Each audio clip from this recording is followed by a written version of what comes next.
Vendredi, le 30, gros show aujourd'hui. On va faire le tour des actualités, de la politique. Êtes-vous, je vous parle des moutons aujourd'hui à travers le monde. Bien entendu, la bourse décroche littéralement. On va regarder ça. Beaucoup d'indices à vous jaser. Des insolites. OD un petit peu. Puis la pensée du jour. Bon show tout le monde.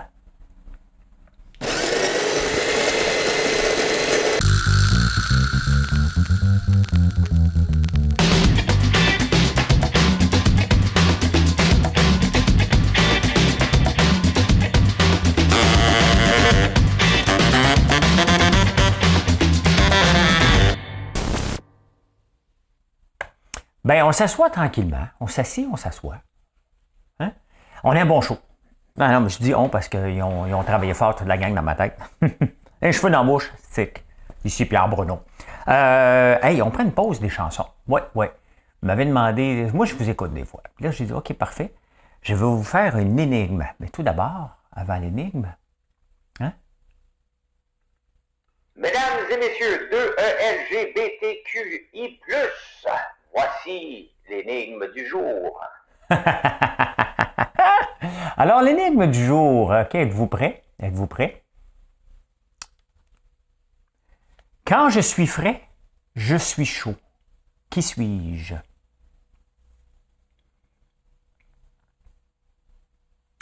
Quand je suis frais, je suis chaud. Qui suis-je? Tout. Je le répète une dernière fois. Quand je suis frais, je suis chaud. La réponse, le pain. Quand je suis frais, je suis chaud. Le pain. Intéressant, hein? Là, vous me direz, si vous voulez l'avoir, la réponse à la fin.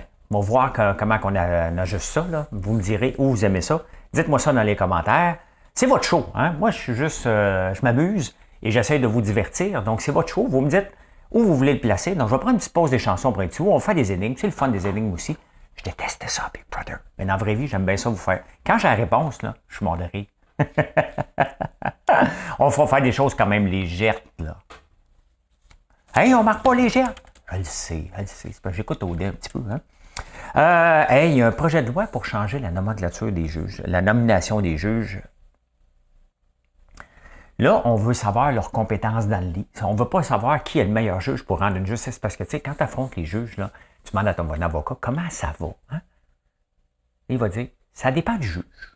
J'ai-tu des chances? Ça dépend du juge. Mais là, ça ne dépend plus du juge. Ça dépend de ce qu'il fait dans le lit. Parce que là, on va donner une place aux 2ELGBTQI+.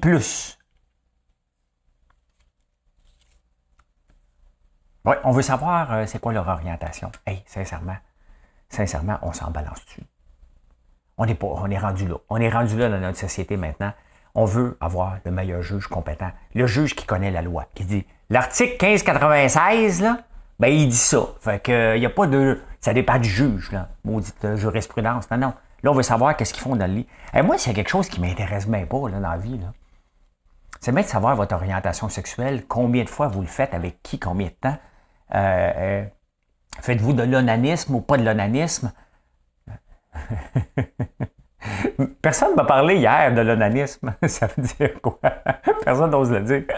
Allez googler. Ouais, ça ne m'intéresse pas pantoute. Pas pantoute. Et en France, vous savez qu'ici, on chauffe à l'électricité, puis en Allemagne, en Grande-Bretagne, l'année passée, il y avait des problèmes de chauffe. Ben, ils ont des problèmes à fournir le chauffage, puis ils disent aux gens, baissez le chauffage, puis ils avaient dit, ben, mangez du gingembre. Eh bien, en France, ils viennent avec une nouvelle idée pour cet hiver. Ils vont donner un rabais de 5 %, un bonus de 5 %. Pas un bonus tu performes, un bonus, c'est tu chauffes moins. Donc, 5 % de rabais. C'est sûr que tu vas geler royalement là, pour rentrer dans le bonus, mais tu vas économiser 3 $ par mois. Mais tu vas avoir un bonus, quand même, hein? Quand même, on est rendu là. Ils ont une pénurie de bois de chauffage. La pandémie là, et toutes les mesures gouvernementales pour la contrer ont tout débalancé l'écosystème mondial. Hein? Puis là, tu rajoutes la guerre avec la Russie qui vient bousiller la patente. On n'est pas sorti du bois. Hey, à quel âge les jeunes sont sur TikTok? Techniquement, là, on ne peut pas aller sur les réseaux sociaux en bas de 13 ans. Hein?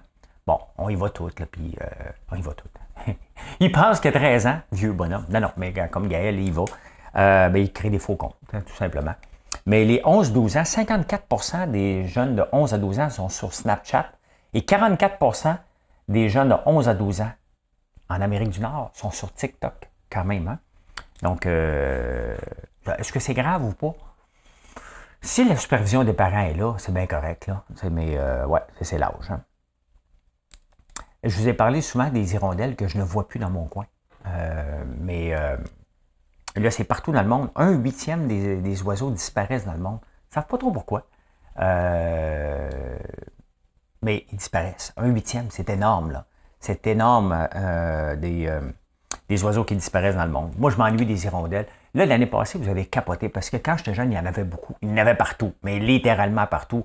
Puis qu'est-ce que vous voulez? J'étais un petit malfaisant qui s'amusait à casser les œufs des hirondelles. Là. C'est en 1975 quand je vous ai raconté cette anecdote-là. Il faut se remettre en contexte du temps. Là. Voyons donc que je ferais ça aujourd'hui. Des beaux petits œufs bleus, là, hein, avec des hirondelles qu'on les voit arriver avec un verre. C'est tellement... On ne voit plus ça, malheureusement. Je n'ai pas... Moi, peut-être dans votre coin, moi, j'en vois plus du tout. Hey, on a parlé du prix du beurre ici, hein? Attention, ça fait mal. Le prix du beurre aux États-Unis, le prix du beurre, un peu, j'ai lâché 24% d'augmentation entre la margarine, c'est ça. Le prix du beurre aux États-Unis a monté de 24%. Le deuxième, c'est la margarine à 38% qui est faite avec de l'huile, souvent de soya, et les œufs de 40%. Et je vais vous parler tantôt de l'inflation alimentaire. Mais on le voit, hein? Encore là. Pourquoi? Ben parce qu'il manque de producteurs laitiers aux États-Unis. Il n'y a pas de gestion de l'offre là-bas. Et il faudrait qu'ils prennent le fromage qu'ils ont mis dans les caves du Missouri, puis qu'ils sortent, qu'ils le transforment en beurre mélangé avec du lait. Je ne sais pas. Mais... il manque de lait. Il manque de lait aux États-Unis, tout simplement. Puis il manque de main-d'œuvre. On manque de main-d'œuvre partout. Hein? C'est difficile de trouver de la main-d'œuvre. Et c'est pour ça que toute la planète a besoin d'immigrants. Regardez au Qatar. Hein? Au Qatar, pour construire la Coupe du Monde, il y a 266 hommes pour 100 femmes. Donc, il y a énormément d'immigration. Est-ce qu'ils vont retourner dans leur pays après? Probablement. Mais on le voit qu'on a besoin d'immigrants d'un peu partout dans la planète. Est-ce qu'il faut que ça soit bien géré, tout ça? Peut-être pas tant que ça. Peut-être pas tant que ça. Mais tu sais, on a peur de la religion. C'est de la religion qu'on a peur, tout simplement. Mais le prix du beurre, wow! Hein? Ici, il a augmenté un petit peu, là. Attends un peu. Ah, mais oui, mais c'est ça. C'est parce que j'ai oublié de vous dire une chance que j'ai lu un peu.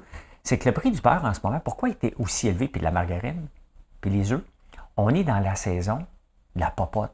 On prépare déjà le Thanksgiving américain. On prépare le temps des fêtes bientôt, au point de vue. Donc, la consommation de beurre et de margarine est d'œufs en ce moment.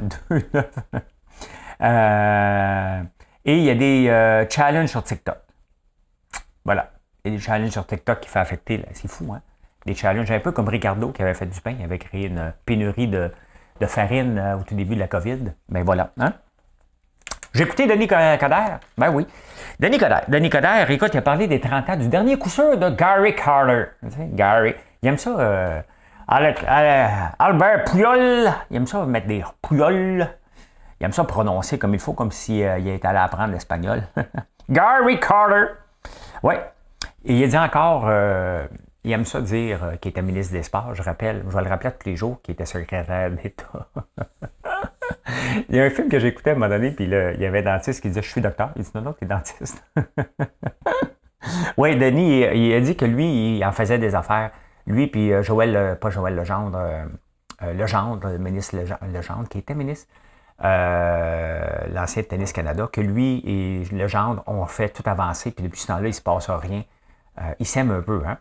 Et il a parlé d'autre chose. Il a dit une phrase magique. Je ne l'ai jamais entendue. Honnêtement, je le mets en arrière, puis je continue à travailler, puis là, je ramasse. À un moment donné, sa phrase est tellement grosse que je suis obligé de la shooter. Hey, Denis, merci de ta belle phrase du jour. La belle phrase du jour, ça, c'est comme les gens qui ont 15 minutes de gloire. Le reste du temps, les bobettes dans le sous-sol. L'avez-vous déjà entendu, celle-là? 15 minutes de gloire, les bobettes dans le sous-sol.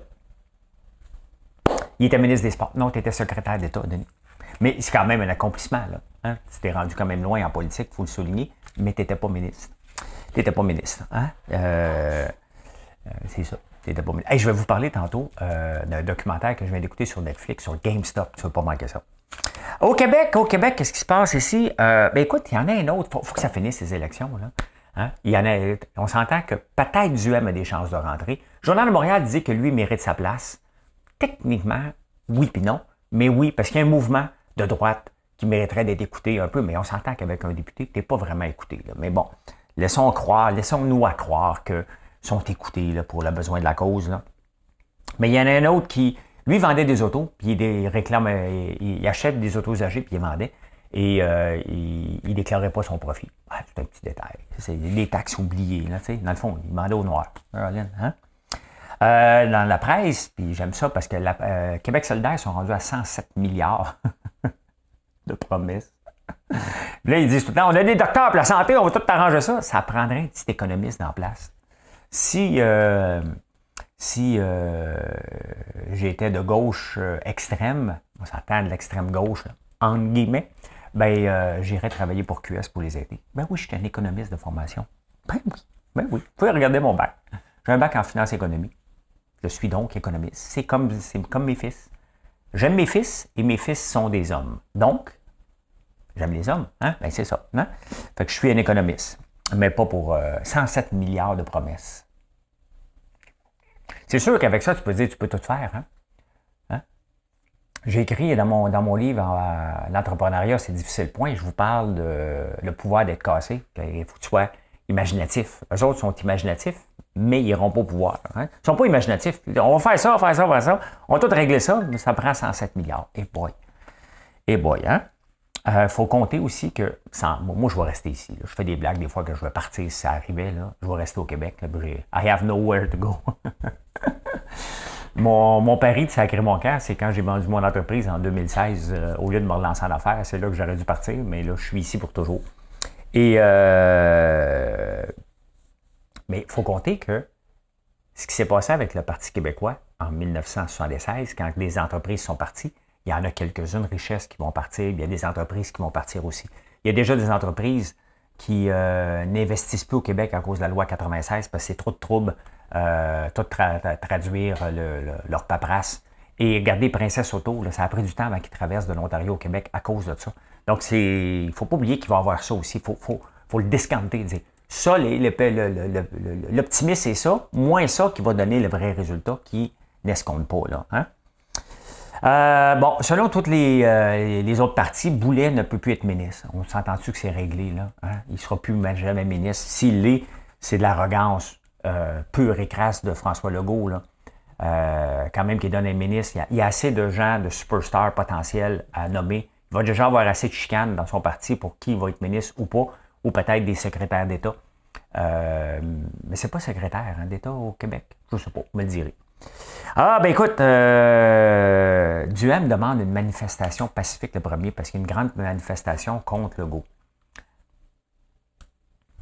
Comment voulez-vous que ça soit pacifique? Pensez-vous que les gens vont dire on vote pas pour Legault, on vote pas pour Legault. On s'entend-tu que ça va sortir les choses de tu nous as enfermés? C'est ça qui va arriver, là.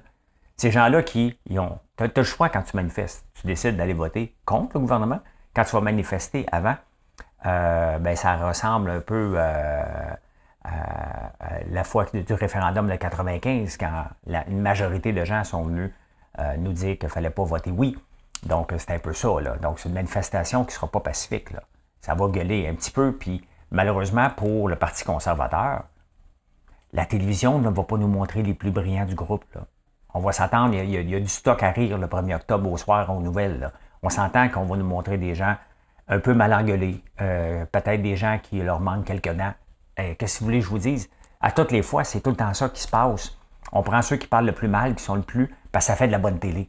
Donc, c'est ça qui va passer. Il y en a des gens normaux là, dans le Parti conservateur. Là. Ils parlent juste pas. Hein?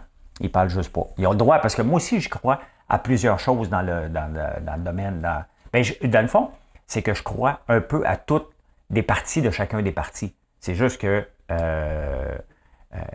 si on prenait juste les bons côtés de chacun des partis, on n'aurait pas d'opposition. C'est comme ça. Hein? Une autre affaire, autre que la politique. Les journaux locaux, avec la crise du Publisac Et les journaux locaux, il n'y a plus d'annonces dans les journaux locaux. Mais souvent, on regarde juste notre écosystème à nous. On dit, ouais, il n'y a plus d'annonces. Comment voulez-vous que je survive? Bon, le gouvernement a donné de l'argent, mais plus personne ne les lit, les journaux locaux.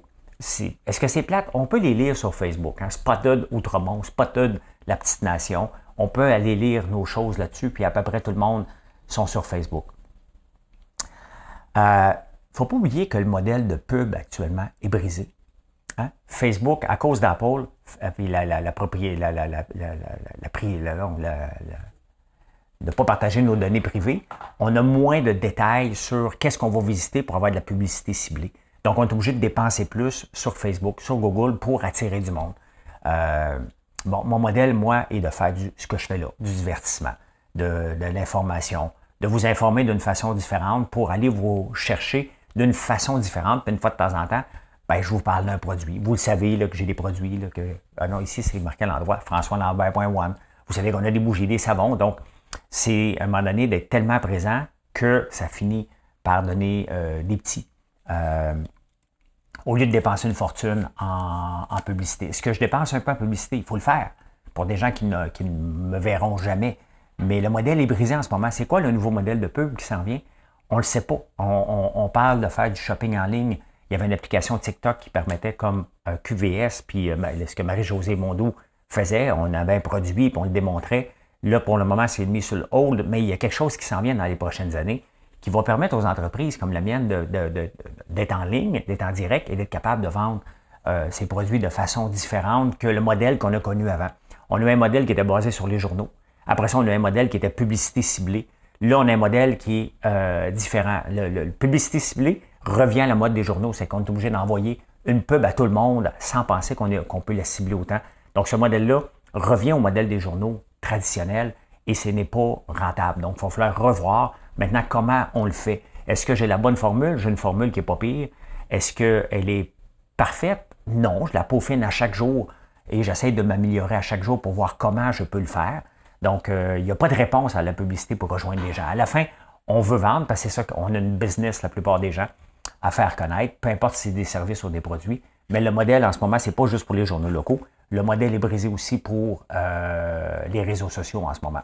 Il y a beaucoup à refaire. Il faut se réinventer constamment. Hein? On prend une petite gorgée d'eau. J'espère que vous appréciez. Si ce n'est pas fait, c'est le temps de liker, de laisser un commentaire. Je suis obligé de vous le demander parce que je veux monter à 20 000 le plus tôt possible. Je suis à 15 000 quand même, qui n'est pas rien parce que je fais de l'information. Et il y a beaucoup de gens qui aiment l'information. Je prends cette vidéo-là et je la transforme en podcast. Donc, ceux qui m'attendent en podcast le savent où est-ce que je suis disponible, sur toutes les grandes plateformes.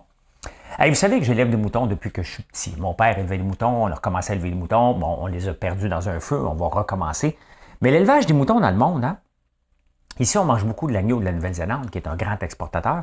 Mais les plus grands producteurs de moutons dans le monde, c'est la Chine, 164 millions de moutons qu'ils ont.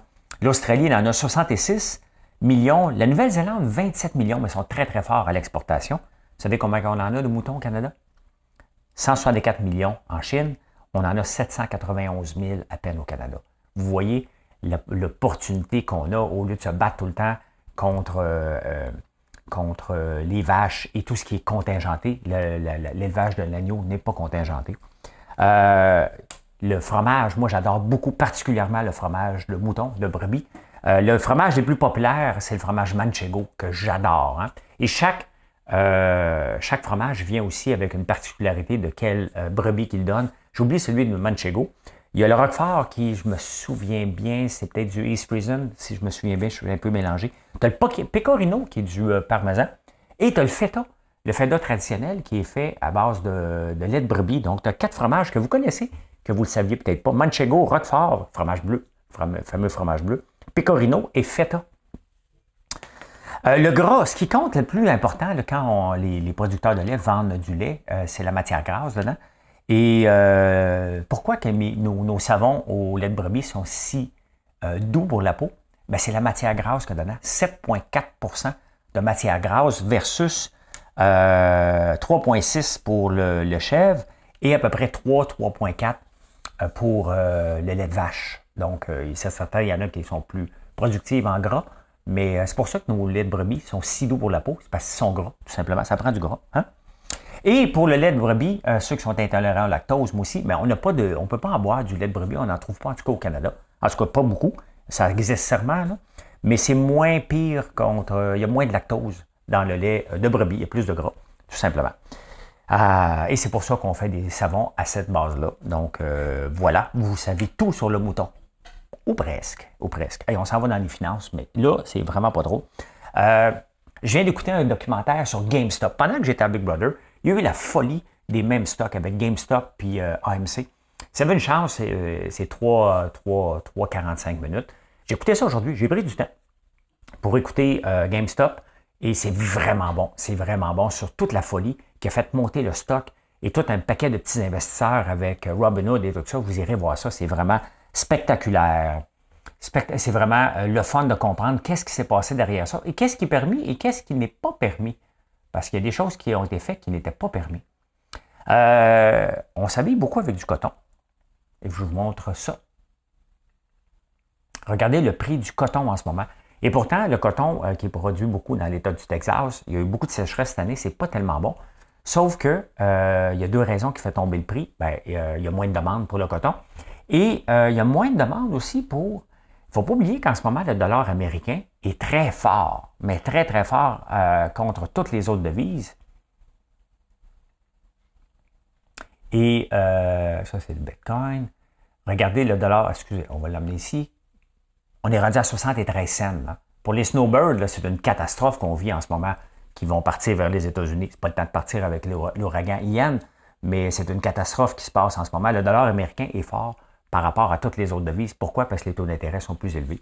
Et avec ce qui se passe en ce moment, regardez la bourse qui décroche encore aujourd'hui. On est à moins 2% en moyenne. Et l'or monte un peu, mais très, très peu. Et ça m'amène à vous parler de l'indice TRIN. C'est intéressant quand on veut investir ou non, de regarder qu'est-ce qui peut se passer dans la tête des gens. L'indice TRIN en ce moment, s'il est en bas de 1, c'est que les achats sont plus élevés que les ventes. Là, en ce moment, il est à 1,55, ce qui est énorme. Aujourd'hui, il a augmenté de 143 %. Il est toujours remis à zéro à chaque jour. Cet indice-là, c'est le TRIN, T-R-I-N. Et cet indice-là nous donne un bon indice. Est-ce qu'on est dans un marché de vente ou dans un marché d'acheteurs? Parce que des fois, même si les prix descendent, on peut avoir beaucoup de gens qui achètent. Là, en ce moment, les gens se débarrassent. C'est ce que ça veut dire en ce moment. Les gens vendent massivement. Puis c'est massif, là. C'est une augmentation de 140 %. Il y a une panique dans les marchés en ce moment vis-à-vis de l'augmentation des taux d'intérêt, la récession potentielle, le resserrement du crédit, ce qui se passe en Ukraine, ce qui se passe à Taïwan. Tout ça insécurise les marchés mondiaux en ce moment. Donc, c'est pas tellement beau. Donc, la bourse qui décroche encore, le coton, GameStop, j'ai parlé de ça. Le TRIN, c'est très important. J'aime beaucoup le suivre quand je fais du day trading, ce que je ne fais pas, c'est pas le moment pantoute d'aller se lancer dans le day trading en ce moment. Il y a peut-être beaucoup d'argent à faire, mais il y a beaucoup d'argent. La bourse, elle peut décrocher à tout moment en ce moment. Est-ce qu'elle va décrocher? On ne le sait pas, mais elle pourrait décrocher dans les 2-3 000 points pour dire « OK, parfait, on reset ça, là, puis on va voir par la suite. » Mais en ce moment, c'est très, très, très fragile. Il n'y a rien qui tient en ce moment. Donc, on a eu des belles années dans le passé. On a eu une année de 19,5 % de S&P 500. Là, c'est pas le cas. Là, on est probablement dans le moins 12, peut-être moins 15 en ce moment. Il me semble que depuis à peu près un an, je viens de dire que ça décroche, ça descend, ça descend, ça descend. Puis c'est à peu près ça. Il y a des fois des petites remontées. Hier, il y a une petite remontée. Elle est effacée aujourd'hui. Je vous présente, on parle d'auto usagé. Regardez, je vous présente ça. Ça, c'est CarMax aux États-Unis, qui est l'équivalent, mettons, de H. Grégoire, mais en plus gros, là. Bien, ils vendent moins d'auto-usagers. Le marché d'auto-usagers, même là, il y a un ralentissement, il y avait un grand, grand boom. Bien, regardez, l'action est partie de 86 $ à 75 $. Tout simplement parce que les auto-usagers sont moins en vente. Il y en a moins en vente qu'avant, puis le dernier trimestre est en montée. Il y a vraiment en ce moment, une petite peur. Et les gens sont plus consciencieux. L'affaire, c'est qu'on a encore beaucoup d'argent dans nos comptes de banque en ce moment. Donc, si tu as ta job, tu as de l'argent dans ton compte de banque, tu n'as pas trop de dettes, tu n'as pas à t'inquiéter de l'économie, pour toi, ça ne changera rien. Mais 81% des gens ont peur d'une récession en ce moment. Quand même, 81% des gens. Pourquoi je le dis deux fois? Ici, Pierre Bruno. Pourquoi répéter deux fois? Ben, pour que le message passe. Donc, 81% des gens ont peur d'une récession. Et, mais la récession alimentaire, elle est là. J'en ai parlé du prix du beurre, là. L'augmentation, l'inflation alimentaire au Canada est de 10,7 versus un taux d'inflation normal de 7,6. On essaie d'avoir du 4 à peu près. Donc, ça va se calmer, là. Ça va se calmer à un moment donné, mais là, en ce moment, c'est quand même assez élevé, surtout dans les aliments. Et c'est un peu pour ça, hier soir, quand je parlais aux débatteurs, ou avant hier, peu importe le temps, je disais, il faut devenir autosuffisant alimentaire. On dépend trop de la Californie, de l'État de Washington. Il y a Judith, une amie qui va souvent sur la route. Et pour aller chercher, faut être autosuffisant pour ça. Mais pour ça, on a besoin d'accueillir des nouveaux immigrants. On parle des immigrants à 50 000, des gens qui vont venir investir ici, peut-être, mais on a des jobs de base. Puis c'est pas du cheap labor, là. C'est pas de l'exploitation. Il n'y a pas de Québécois qui veulent le faire. Préposé aux bénéficiaires, on a de la misère à en trouver. Personne ne veut faire ça. Hein? Donc, il faut aller chercher des gens aussi qui veulent s'intégrer, mais qui vont nous permettre de profiter. Puis, j'aime pas le mot profiter, mais étant donné qu'il y a une pénurie de main-d'œuvre à peu près partout sur la planète, soyons accueillants pour se développer et être capable d'exporter par la suite nos produits. On a cette opportunité-là en ce moment de faire différent. Les États-Unis sont prêts qu'une pénurie de main-d'œuvre. Ils ont beaucoup d'immigrants illégaux. On en a, nous autres aussi, par le chemin Roxham, mais un peu moins qu'ailleurs dans le monde. Donc, puis même ceux-là, il faut les accueillir, il faut les faire travailler. Donc, voilà. Hein? Les insolites.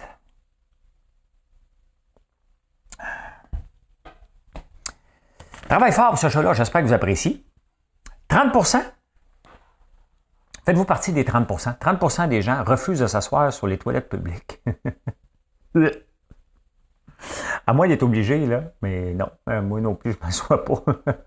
Je n'irai pas feuilleter mon téléphone dans une toilette publique. Hein. T'attends à la dernière minute, t'assis, tu repars. Mais les filles, c'est plus compliqué, là. Bravo à vous, là, mais... Hey, le treadmill concourt maintenant. Hein? Vous avez déjà vu le petit jeune, un petit noir qui est comme ça, puis il dit ça, tu fais 10 km d'auto pour venir courir sur un treadmill? Le treadmill, le tapis roulant, a été inventé en 1818 pour faire suer, littéralement, les prisonniers à Londres. Hein? Dans la prison de Londres, j'avais dit que je ne chantais pas. Les treadmills ont été inventés en 1818 dans une prison pour punir les prisonniers. Tiens, va te mettre en forme, mon maudit. Kim Clavel puis moi, on aurait aimé ça presque être dans cette prison-là. On aurait été, peux-tu me punir? Ah oui. Vous connaissez le chiffre pi. Je vais vous dire c'est quoi le chiffre pi. Montrez ça. Je ne sais pas si vous le connaissez, mais... oui. Prenons pour acquis que vous le connaissez. Je ne l'ai pas ici. Le chiffre pi représente 3,14. Un paquet de chiffres. Hein? Il y a des gens qui sont capables de l'éliminer. C'est dans le fond la circonférence. Mettons que ton... moi, juste le dire, je l'ai mélangé. Là. Signification de pi. Pi. Parce que des fois, on se demande c'est quoi.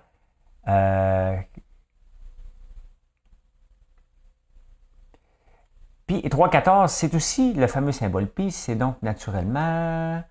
dans le fond, si tu prends un diamètre de 1, hein, d'un cercle là, qui mesure 1 pouce, si tu prends tout le tour du cercle, la circonférence, c'est 3,14 avec beaucoup de choses. Mais si tu veux être le plus précis possible, casse-toi pas la tête, hein, c'est 22 divisé par 7 et plus précis que le chiffre. Donc, c'est 22 divisé par 7 la circonférence. Intéressant. Un peu de mathématiques. Et ce qui est arrivé au chiffre pi, hein, le 6 février 1897, une loi d'Indiana a voulu simplifier. C'était trop compliqué. Fait qu'il a dit, nous autres, pi, ça va être 3,2. Et, il y a toujours un mathématicien qui traîne des cours de justice. Il y en avait un qui est passé là, puis il est rentré dans le cours, il dit, non, vous n'allez pas permettre ça. Et finalement, ça a gardé 3,14 toute la patente à cause d'un mathématicien qui passait par hasard. Ça me fait penser à un sketch de mon cousin Didier, ça, qui dit, est-ce que vous auriez un couple de Français qui est sur le plateau, hein? Et puis il demande, est-ce que vous aurez de la margarita par hasard? Puis là, mon cousin fait, oh, oh. Et il s'appelle Didier Lambert. Puis il dit, c'est parce qu'il n'y a pas d'hasard. On ne l'a pas mis sur le menu. C'est parce qu'on ne tient pas. Il n'y a pas d'hasard. Il était là. Il a dû dire, lui, aujourd'hui, ben c'est ça. Hein? Ce qui est intéressant, le treadmill, hein, c'était inventé en 1818 pour punir. Aujourd'hui, c'est pour se punir aussi. Tu veux manger des beignes? Va-t'en sur le treadmill. Hein? Occupation double. Occupation double, ben, je ne l'ai pas écouté encore. J'ai été voir la page Facebook.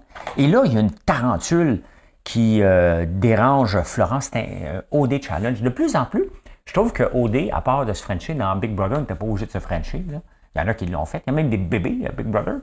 Ça commence ça ressemble beaucoup aussi à Big Brother. Il faut que tu survives, mais d'une façon différente. Hein?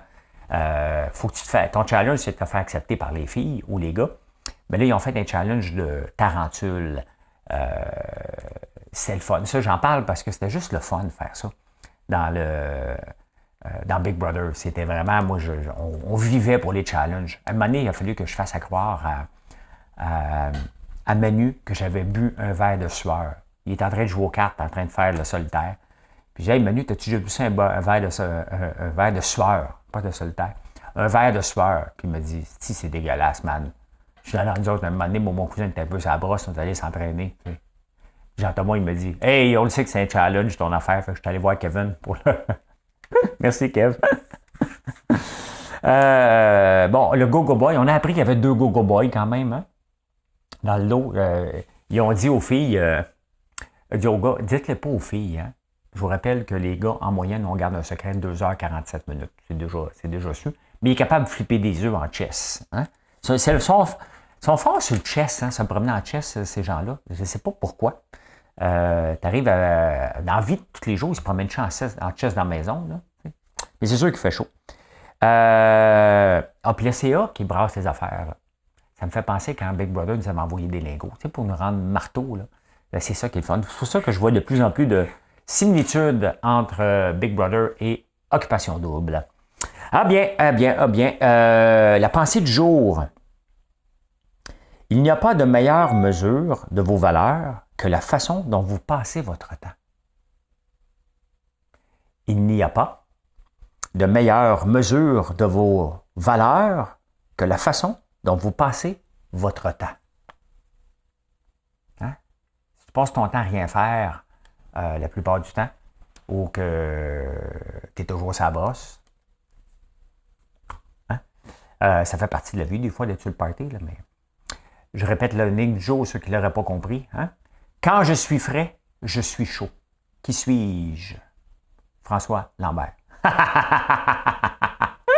Un pain chaud. Quand je suis frais, je suis chaud. C'est le pain. Hey, merci d'avoir été là. J'espère que vous avez apprécié. N'oubliez pas de vous abonner. Allez voir françoislambert.one. N'oubliez jamais, ça fait longtemps que je ne l'ai pas dit, mais si vous voyez un point de vente, tu prends ça. Tu dis, prends tout ici. Sans blague. Merci de la confiance. Je vous souhaite une excellente journée. Bye.